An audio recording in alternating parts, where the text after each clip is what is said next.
Salut à tous, aujourd'hui nouveau Throne of Game spécial E3 2018. L'an dernier je vous avais fait un top 15, cette année je vais plutôt revenir sur chaque conférence et vous présenter les jeux de ces dernières qui m'ont le plus marqué. Avant de commencer, je prends quelques temps pour vous rappeler que je suis sur Utip et que vous pouvez soutenir mon travail sur la chaîne gratuitement grâce à ce site. Il vous suffit de regarder des pubs, vous avez la possibilité de voir une pub de 3 minutes 30 ou bien 30 secondes, l'une rapportant 35 centimes et l'autre 5. Bien sûr il y a un quota de 4-5 publicités regardables par jour, donc la prochaine fois que vous êtes sur le trône et que vous glandez sur votre téléphone, n'hésitez pas à penser à moi, le lien est en description.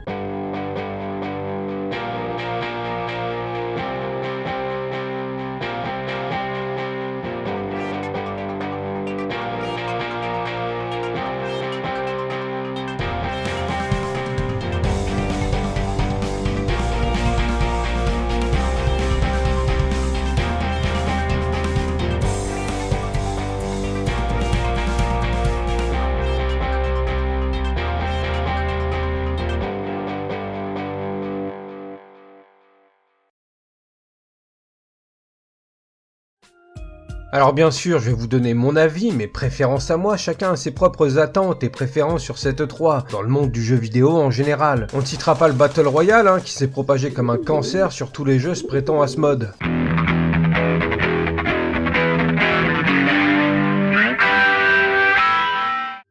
Sûrement la moins bonne conférence avec celle de Square Enix, Electronic Arts nous confirme donc un mode Battle Royale pour le prochain Battlefield 5. FIFA 19 très décevant dans le sens où c'est une fois de plus qu'une grosse mise à jour de FIFA 18. La nouveauté reste la licence Ligue des Champions, ça va pas révolutionner votre expérience de jeu. Je suis déçu parce que j'aurais aimé que FIFA devienne un jeu téléchargeable proposant des mises à jour régulièrement, histoire de dire adios amigos aux jeux par an. On a eu également une annonce vraiment cool, bien que peu rustique, qu'un tout nouveau Star Wars pourrait pointer le bout de son nez en décembre 2019. Développé par Respawn Entertainment, Star Wars Jedi Fallen Order aurait son histoire située lorsque les Jedi se font chasser par l'ordre 66 de Palpatine. Très certainement l'annonce la plus alléchante de cette conférence d'Electronic Arts, qui malheureusement s'est produite un peu à l'arrache, dommage. Unravel 2, qui nous propose donc la possibilité cette fois de jouer à deux. Le jeu est toujours aussi beau et est sorti le jour même de la conférence d'Electronic Arts. Un nouveau jeu indé, Sea of Solitude, qui nous sort tout droit de la ville de Berlin. Jeu plus ou moins beau, qui à travers un gameplay très journey nous propose le thème de la solitude, jeu très surcoté à mon goût. Et en conclusion pour Electronic Arts, c'est le retour d'Anthem avec un nouveau trailer et une nouvelle séquence de gameplay. Le jeu propose donc une campagne en coop et il sortira le 22 février 2019.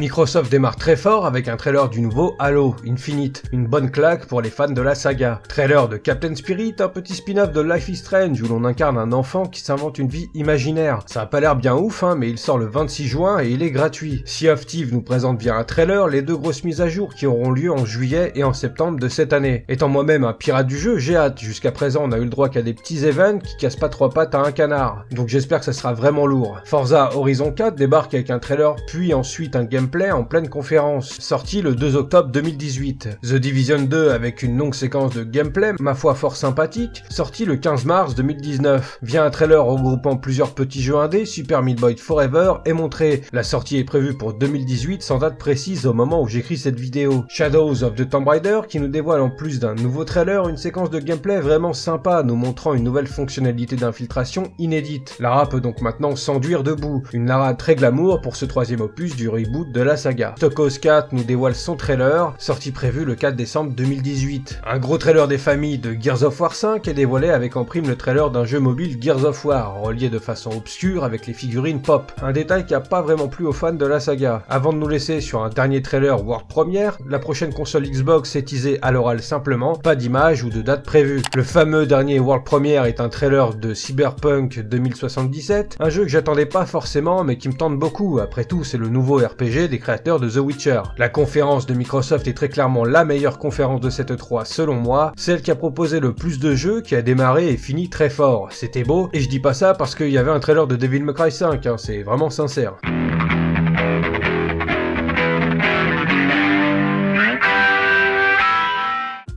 Bethesda conférence coolos. En ouverture, ça nous lâche un concert métal sur le thème du jeu Rage 2, pour ensuite nous balancer un trailer avec gameplay. Bon, que dire si ce n'est qu'il faut être esquinté pour avoir apprécié l'annonce. Je me souvenais même plus du premier. Qui avait encore connaissance de ce jeu avant de voir l'annonce du deuxième? Un beau petit teaser pour Doom Eternal est proposé, pas de date de sortie, mais un live dévoilant du gameplay est prévu pour le 10 août. Overwatch 2, Quake Champions, nous lâche un trailer avec du gameplay. Wolfenstein 2 sortira sur Switch. Le patron du Bethesda Game débarque et lâche un nouveau trailer de Fallout 76 avec du gameplay. La campagne du jeu pourra se jouer en solo ou en coop jusqu'à 4. Sortie prévue pour le 14 novembre 2018. Fallout Shelter, le petit jeu de gestion d'abri sur mobile et Steam, est désormais disponible sur toutes les consoles de salon, même sur Switch. Un nouveau jeu mobile gratuit Elder Scrolls Blades est dévoilé via un trailer avec du gameplay. Très sympa pour les fans de la licence qui aiment bien les jeux mobiles. Ensuite, une toute nouvelle licence Bethesda est teasée, Starfield. Et pour finir, un petit teasing avec une prairie et un titre pour Elder Scrolls 6.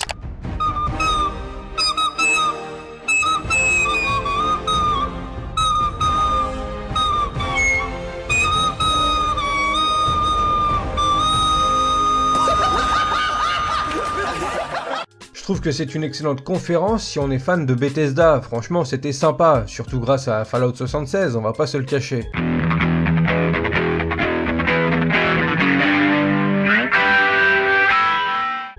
Les génies de l'E3 sont de retour avec une conférence aussi drôle et dingue que celle de l'an dernier, avec bien sûr en tête d'affiche la fameuse Maria Zook. Au vu de la fin de la conférence, j'ai très envie de voir la suite l'an prochain. Les conférences de Devolver sont pour moi cultissimes, il y a une continuité et puis la critique du monde des industries du jeu vidéo est toujours présente. C'est vraiment bien. On a eu le droit donc à des trailers de Serious Sam 4 et Metal Wolf Chaos 6D. Un autre trailer pour le jeu Survival Scum, disponible en Early Access en août. Et un trailer avec du gameplay pour My Friend Pedro, disponible sur Switch et PC, un espèce de beat'em all en 2D où l'on incarne un homme qui zigouille toute personne sur son passage avec une classe digne de Dante, tout ça sous les ordres d'une banane.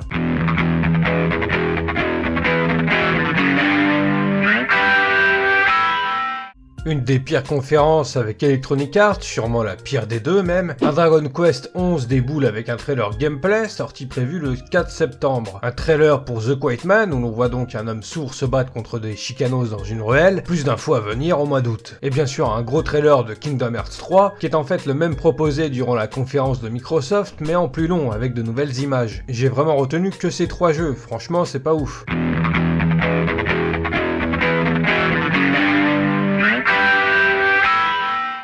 Ubisoft, une fois de plus, commence sa conférence en musique, une grande fanfare pour la sortie de Just Dance 2019, qui est prévue pour octobre 2018. Le premier gros jeu, c'est bien évidemment Beyond Good and Evil 2, avec un nouveau trailer bien sympathique, et derrière on a eu le droit à du gameplay. Et une grosse surprise, Joseph Gordon-Levitt débarque et présente Hit Record. Le concept est simple, inviter des créateurs musicaux sur internet à participer à la soundtrack du jeu. Encore du The Division 2, cette fois-ci avec un plus gros trailer, et du gameplay qui nous dévoile qu'il sera possible de jouer jusqu'à 8 personnes en coop. Mario et les lapins crétins seront maintenant accompagnés de Donkey Kong. Skull and Bones revient avec un gros trailer et du gameplay. Le jeu sera online et open world. Sortie prévue sans date précise pour 2019. On a eu aussi Frodon Sake qui nous vend un jeu en VR, Transférence. J'ai pas été plus emballé que ça par le trailer perso. Starlink Battle for Atlas, un jeu de bataille spatiale qui inclut Star Fox dans son jeu, un trailer et un gameplay. Un nouveau jeu Star Fox aurait été le bienvenu, mais bon. For Honor nous dévoile sa nouvelle extension Marching Fire, ainsi que la possibilité d'avoir le jeu gratuitement sur Uplay. Un petit teasing pour The Crow 2 et une bêta ouverte le 21 juin. Et enfin, Assassin's Creed Odyssey qui dévoile un trailer et du gameplay, sortie prévue le 5 octobre. Pas vraiment de grosses surprises, mais c'était une belle conférence.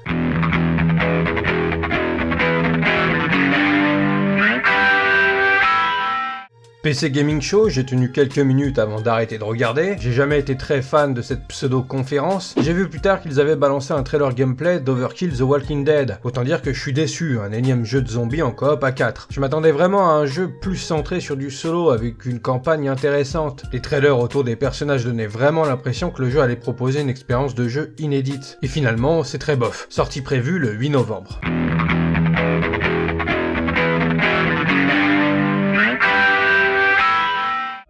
Sony cette année a bien soigné son entrée, le tout débutant dans une espèce de grande chapelle pour parler de The Last of Us 2. Le trailer avec gameplay démarre avec Ellie, faisant plus ou moins la fête avec d'autres survivants dans ce qui est la copie conforme de la chapelle dans laquelle la conférence a débuté. C'était vraiment ouf. Enfin du gameplay pour ce jeu qui est attendu depuis des années. Sortie prévue pour fin 2019, pas de date précise. Ghost of Tsushima, un gros trailer gameplay qui nous met vraiment dans l'ambiance, un jeu très beau qui n'est malgré tout pas parfait. Je l'ai remarqué avec son jeu de distance et de flou. Je serais quand même curieux sur ce jeu que je trouve bien plus intéressant que les autres jeux proposés ces dernières années dans cet univers asiatique. Un nouveau remake cette fois-ci de Resident Evil 2 qui, comparé à Final Fantasy VII dont on n'a pas entendu parler depuis longtemps, a lui une date de sortie le 25 janvier 2019. Kingdom Hearts 3 refait un coucou avec cette fois-ci un trailer gameplay accompagné de l'univers de Pirates des Caraïbes. Une surprise vraiment énorme, j'étais pas prêt, ce jeu va vraiment être formidable et il sortira le 25 janvier 2019. Et là sûrement la plus grosse claque de cette conférence avec Last of Us, Death Stranding qui après plusieurs teasings nous dévoile un peu plus son univers très space via un trailer qui finit sur du gameplay. Un jeu blockbuster qui a en tête d'affiche Norman Reedus, notre Frenchie Léa Seydoux, Mac Mikkelsen et Lindsay Wagner. Toujours pas de date, on peut espérer avoir une date d'ici 2019 mais pas avant je pense. Nio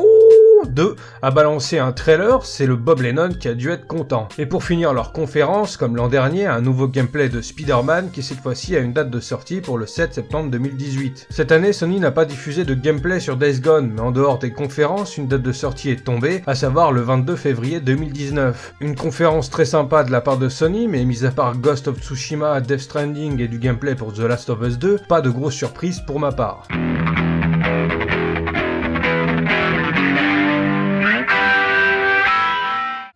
Nintendo qui nous rebalance Pokémon Let's Go Pikachu et Evoli sur Switch, sortie prévue pour le 16 novembre 2018. En gros, c'est une grosse extension pour les joueurs de Pokémon Go, rien de bien fou. Moi qui avais entendu parler d'un projet baptisé Pokémon World, je m'attendais à en apprendre plus. D'après certaines rumeurs, ce projet est toujours d'actualité et donnerait de vraies infos en 2019. Un sujet qui mériterait sa propre vidéo sur la chaîne et bon sang, j'ai des choses à dire. Fortnite, Minecraft, Ark, Paladin et Dark Souls sont désormais dispo sur la Switch. Je trouve ça vraiment bien que Nintendo s'ouvre enfin à plus de jeux pour leur console de salon. Et pour conclure cette pseudo-conférence, c'est la confirmation, la beauté, Super Smash Bros Ultimate sortira le 7 décembre. Et il réunira pour la première fois tous les combattants de tous les Smash Bros passés, incluant des nouveaux dont la sublime Bayonetta. En plus du fait que maintenant ça va se bastonner à 8. Une manette GameCube sortira exprès pour le jeu et un boss de Metroid pointe le bout de son long nez sur le champ de bataille. Heureusement que Smash Bros était là, sinon ça aurait été très faible. Pas grand chose à part ça pour cette conférence de Nintendo.